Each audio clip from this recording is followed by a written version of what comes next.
Lula perde apoio de lulistas e nordestinos e desaprovação vai a 51%.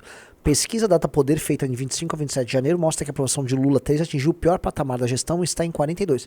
Ou seja, 42 de aprovação, 51 de reprovação.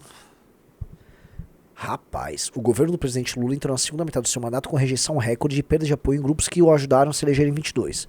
Dados da pesquisa mostram que 51% dos eleitores declaram desaprovar a gestão petista, enquanto 42% dizem aprovar. É a terceira vez desde a posse, em janeiro de 23, que a taxa de desaprovação supera a de aprovação. Desta vez, entretanto, o cenário é mais crítico. A diferença entre as taxas é de 9 pontos e está fora da margem de erro de levantamento. Vamos lá. Bom, estamos vendo aqui a famosa abertura da boca de jacaré, né? A aprovação dele vem caindo e pelo que a pesquisa demonstra, tá? Vamos saber os dados da pesquisa. A reprovação dele ela tá apontando justamente dentro da base coração do PT. Olha aqui, só entre os eleitores do Lula, né? Veja só, isso aí é o hardcore do petismo. A desaprovação dele bateu 23, mas a aprovação dele junto a esse eleitor caiu para 73. Ele começou o mandato com 87%, ou seja, uma diferença de 14 ali.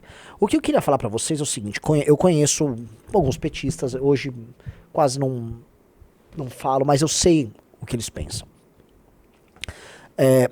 A mentalidade do petista, ela vai na seguinte linha. Nós conquistamos, graças ao Bolsa Família, uma fortaleza eleitoral que é o Nordeste e que são as pessoas pobres do Brasil.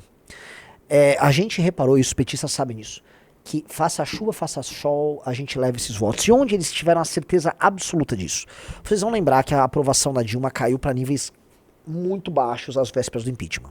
A Dilma estava queimada. Então você vai falar, então a Dilma estava reprovada, inclusive nesse eleitor da fortaleza do PT. Mas o que foi provado para eles? Que nas eleições de 2018, quando eles lançaram o Haddad, que não era sequer um cara conhecido, o Haddad buscou esses votos, ou seja, esse eleitor aceita desaforo. Uma crise econômica, política, moral, corrupção e tal, a Dilma destruída, esse eleitor ele não sai à rua para defender, mas ele vota. Ele vota. E o PT falou, cara, o que a gente tem ali é o melhor tipo de eleitor. Esse eleitor não te cobra, não te exige nada. Dê a bolsa pra ele, fale aí não sei o que, ele vai ser grato pra você, porque ele está grato ao PT desde 2004, 2005. Esse eleitor tá grato ao Lula e vai votar no que o Lula mandar. Então ali é um patrimônio, tá? E é um patrimônio sólido, a gente tá falando aí de um patrimônio eleitoral que não se altera desde a eleição de 2006. 2006, 10, 14, 18, 22. São 5 eleições seguidas que este patrimônio eleitoral é do PT. É como se o PT tivesse investido em ouro, entendeu? Fala, pô, mas ouro, aquele, sabe? Puta, ouro é ouro. Mas,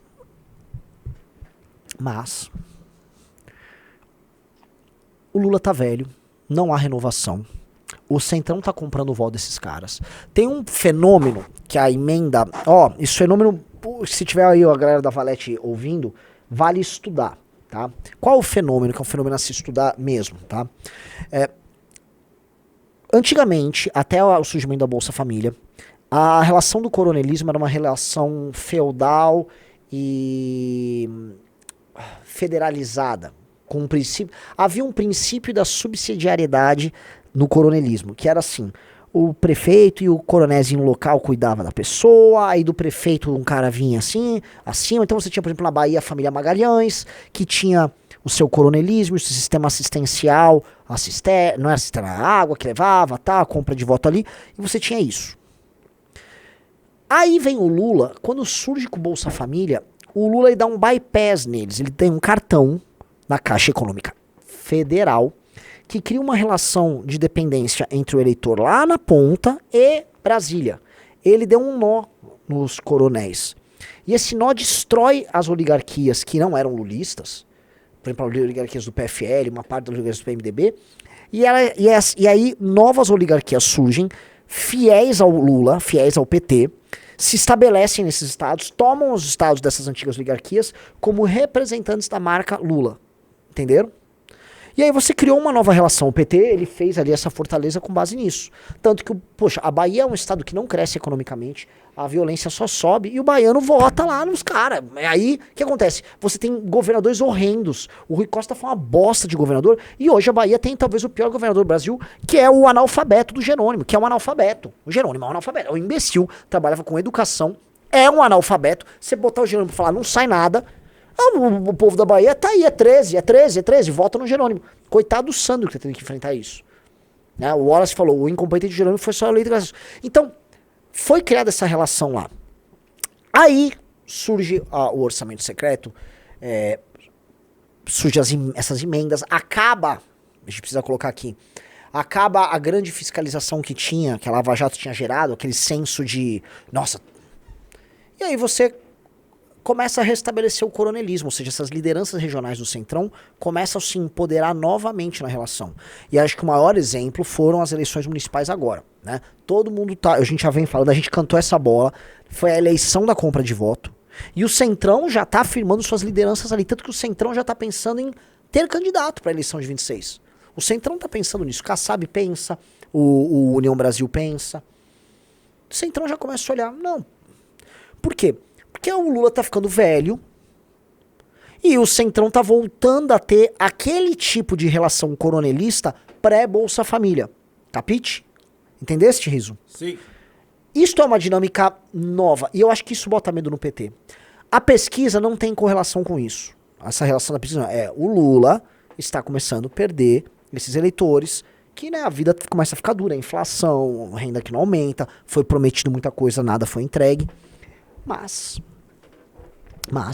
na hora de você buscar esses votos em algum momento, você vai ter problema.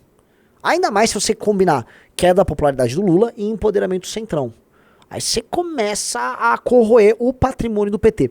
Sem esse patrimônio, o PT tá ferrado. Porque o eleitor urbano de esquerda, ele não é necessariamente petista, ele pode ser PSOL. O PSB tá investindo nessas farsas, tipo Tabata Amaral e aquele débil mental lá de Recife. O PSB tá investindo. O PDT ficou para trás. O PCdoB também ficou para trás. Então, se olhar ali no frigir dos ovos, tá? A situação do PT já é uma situação periclitante no médio prazo.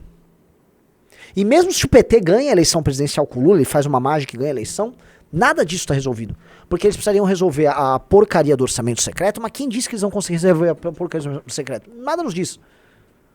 Nada nos diz. E me parece, comentários gerais em Brasília, que tipo, gente, isso aqui não volta atrás não. Essa porta que foi aberta no governo Bolsonaro não se resolve mais. Né? Não deixa de ser sintomático, até simbólico que o Bolsonaro tenha dito: eu sou do Centrão, eu sou do Centrão. Sim, nunca. Assim, parece que o Bolsonaro ele trouxe as coisas para um estado coronelista, old school, pré-PT. Muito louco, né? Muito louco.